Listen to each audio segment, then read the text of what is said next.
So here we are with the knit 2 purl 2 rib complete. I've done 30 rows there. You can do more or less. As you can see, I've got a reasonable amount of yarn left, not enough to make 2 out of 1 ball unfortunately, but I don't think 100 grams, because these are 50 gram balls, so 2 of those, one to do each wrist warmer, is, I don't really feel an excessive amount, if you do, particularly if you're doing a gift. So these, just so that you know, these balls are 121 metres approximately, so 100 grams would be 242 metres. So if you're buying something different in a DK, just check that the meterage is around 240, and that way you'll be guaranteed to have enough. So I have completed my 30 rows, and I'm now going to show you how I would cast these off, because there are slightly different ways, but basically with a concertina rib like this and something that you want to have plenty of stretch to it, I would cast off in rib, and that means, and I will show you this very specifically. So because my first stitches are knit, you knit 2 stitches, take the first one and pass it over. You don't want these exceptionally loose, but also don't make them too tight, because that can be a problem. You end up where things don't fit comfortably around someone's wrist. So that's what you're working on. So by in rib, it means you knit your knit stitches and you purl your purl stitches. So on some things, when you cast off, they say cast off in knit, which means you knit every stitch before you cast it off. In this case, casting off in rib, I'm now going to purl a stitch and then pass that over, and then purl another stitch, and you're literally just lifting one over the other and off the end. Nothing more complicated than that. So now I'm back to knitting a stitch, passing it over, and knitting the next stitch, passing it over. And it does just make this slightly springier edge. I find this is a really good way of casting off for a jumper neck, because of course most jumpers don't have any sort of extra opening to them. For a cardigan, it's less important, because cardigans obviously have the buttons that open, or a zip that opens. So I'm attacking the bobble. So we're going to just work our way across.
so we're right to the end now. I'm doing my last 2 knit casting off stitches, and then here you've 2 options here. You will need to cut your thread, and I want to leave myself quite a bit extra for sewing up, so I'll just chop that off there. Some people like to thread the loop through and cast off that way. I tend to just keep pulling the loop. So if you keep pulling this till the little cut off end comes through, and that's now nice and secure, it's not going anywhere, and you can see you've got a nice fluted edge which has got plenty of stretch for going around someone's arm.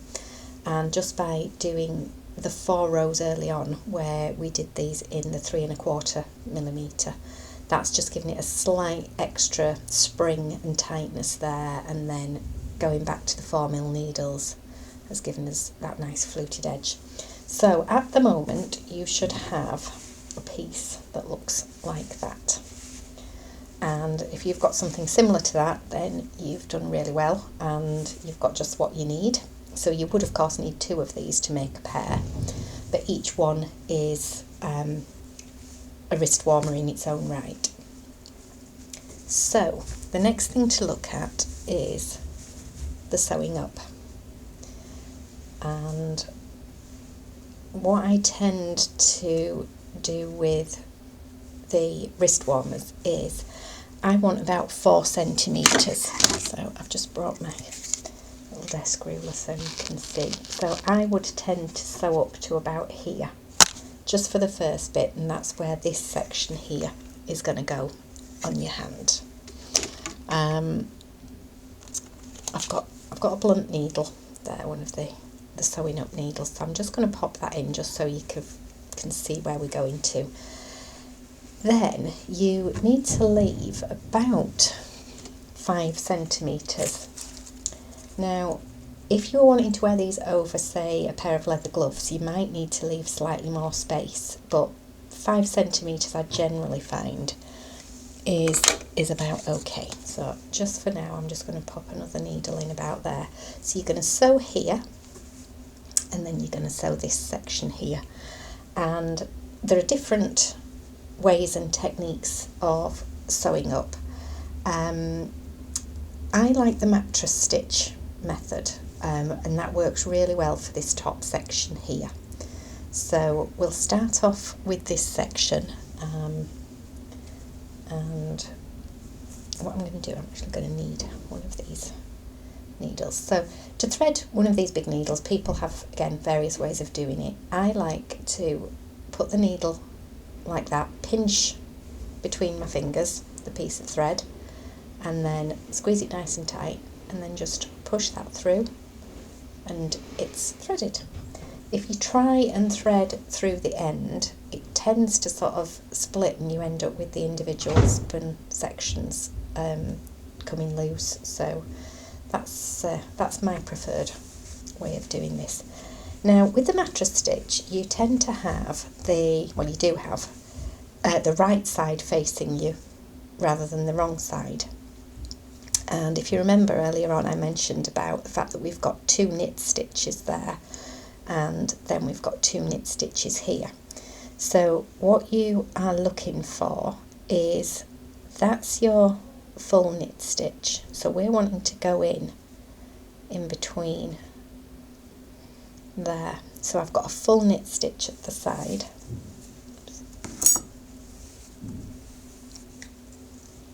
And then at the other side, again, I want to leave a full knit stitch there.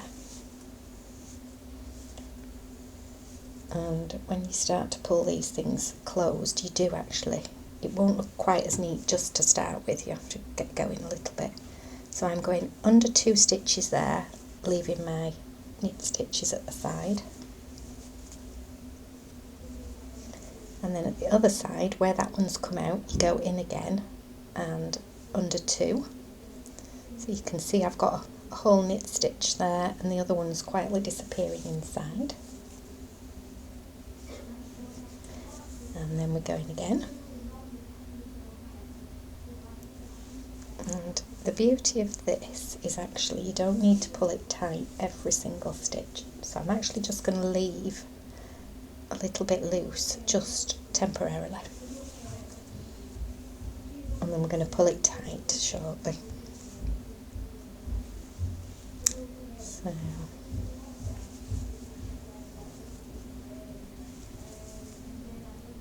yeah, so where we've come out of here, going back in and under the next two. And then again, we're going back in and under the two at that side. And it should work really evenly down. And when you start to pull things tight, can you see how we're getting a nice neat edge there, and you're struggling to actually tell where the different bits join, which is exactly what we want. So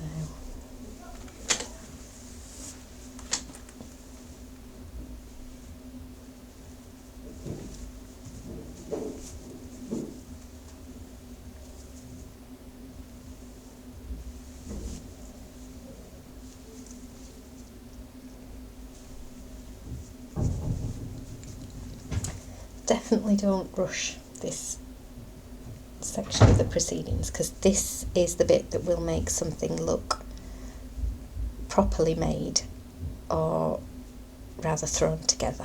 The finishing off is always the bit that people seem to least like doing, but it's actually the key to a well-made garment or gift.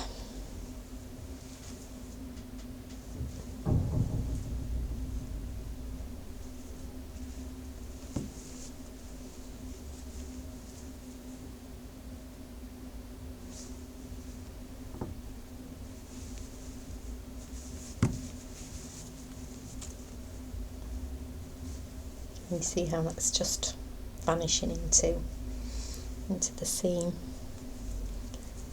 Just run that across just for reference.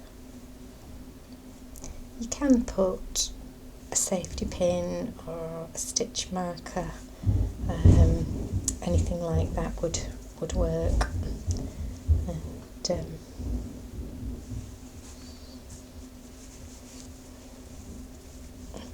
it's really just, whatever you've got to hand or whatever you like to use.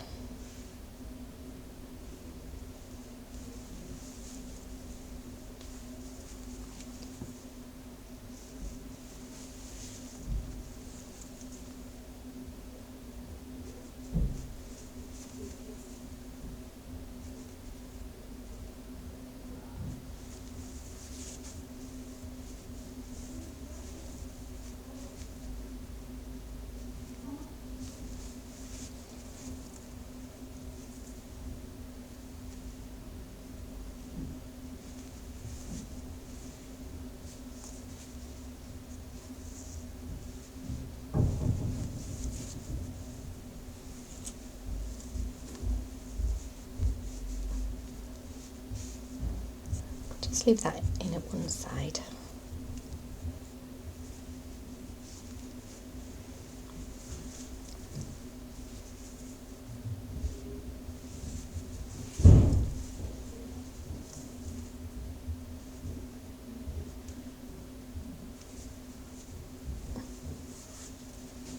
And do try and make sure that you finish at the same point. You should finish at the same point, but we'll occasionally get a little bit out of line.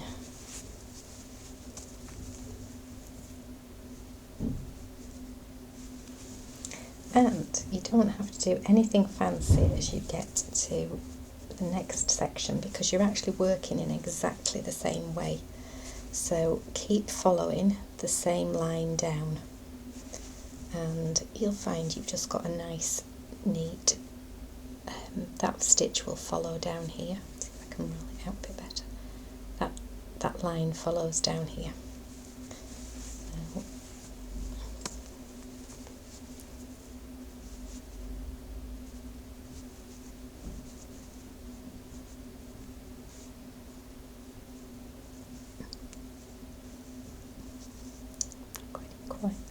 That's it.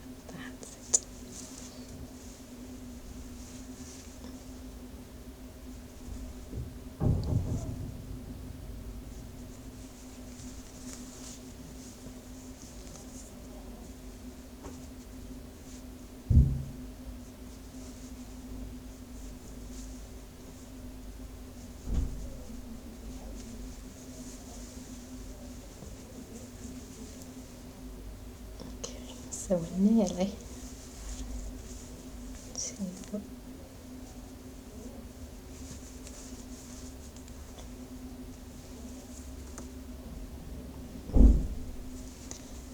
to the end.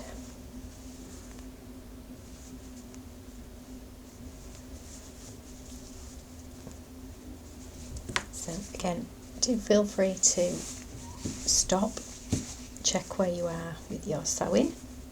So I think that's about right there. I'm going to finish this section of sewing off here, and then we're going to pick it up from the other end and work back up.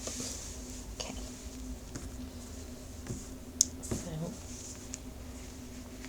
I'll turn it inside out.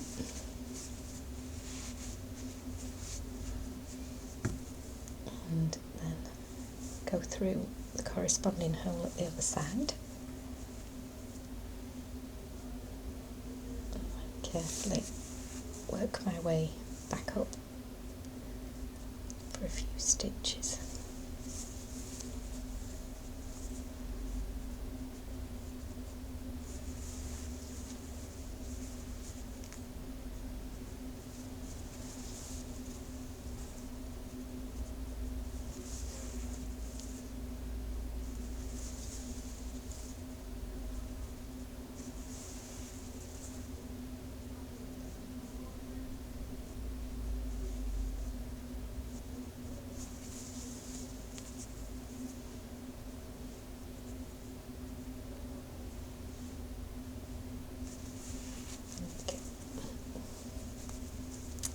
So about an inch back on yourself should be fine. And then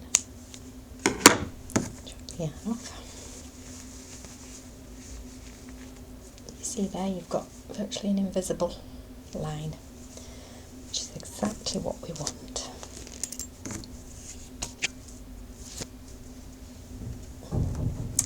Okay, so this is the little bit of yarn that we had at the other end. We don't need all of that, so I'm just going to chop a bit off, get a little bit more manageable,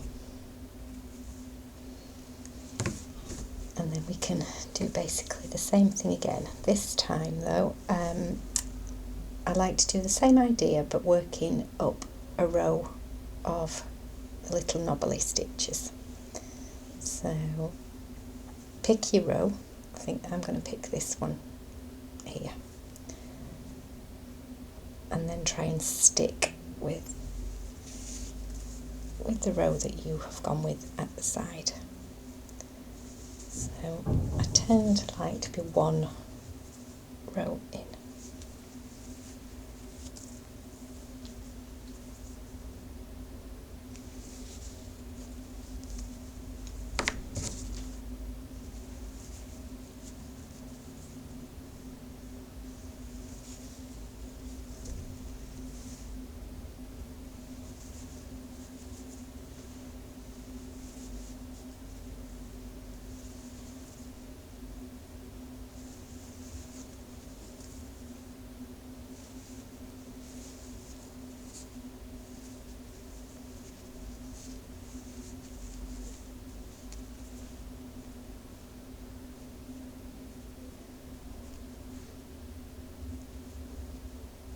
You can just use your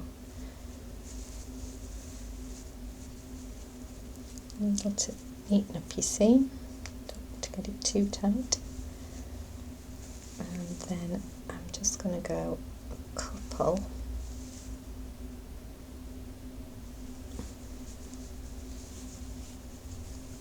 of stitches up here.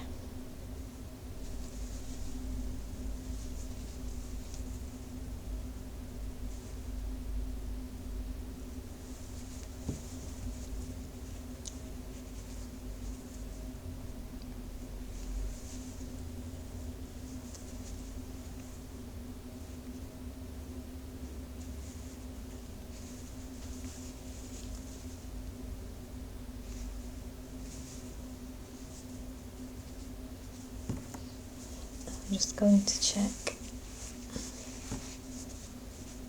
That feels about right to me.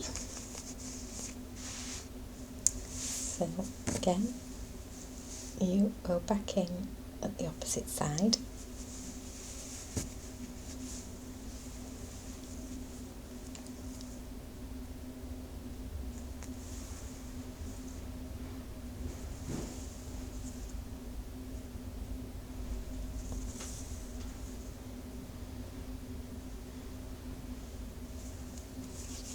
Work back down the row because you've got slightly less to work with. This I'm going to stop about there.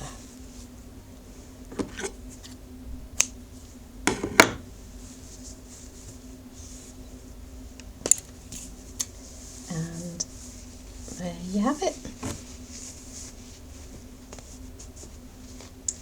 That's your wrist warmer, and it can be worn by itself, or you could say put it over a leather glove or any other glove you want. So there you go. So good luck with that. You need to make 2 obviously for your pair of wrist warmers, and I hope you enjoy our little craft along. Take care and Merry Christmas.